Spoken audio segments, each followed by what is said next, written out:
শুল্কসহ নানা ইস্যুতে সম্পর্ক উন্নয়নের বার্তা নিয়ে 4 দিনের জন্য ভারতে পা রেখেছেন মার্কিন ভাইস প্রেসিডেন্ট জেডি ভ্যান্স।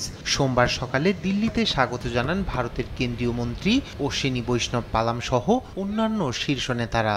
সফরসঙ্গী হন ভারতীয় বংশোদ্ভূত সেকেন্ড লেডি উষা সহ 3 সন্তান। তাদের দেওয়া হয় গার্ড অব অনার।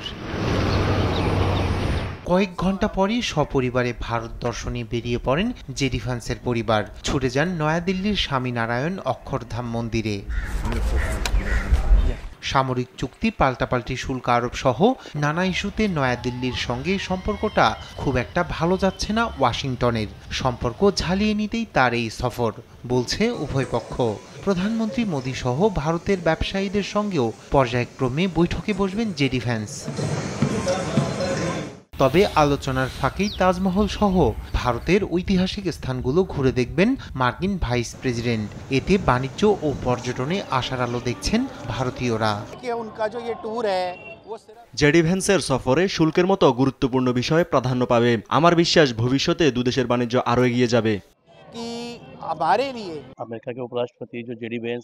শুনেছি মার্কিন ভাইস প্রেসিডেন্ট আগ্রা সফর করবেন। এটি ভারতীয়দের জন্য সৌভাগ্যের। আশা করি আমাদের দেশের ওপর ট্রাম্প প্রশাসনের আরোপিত শুল্ক মওকুফ হবে।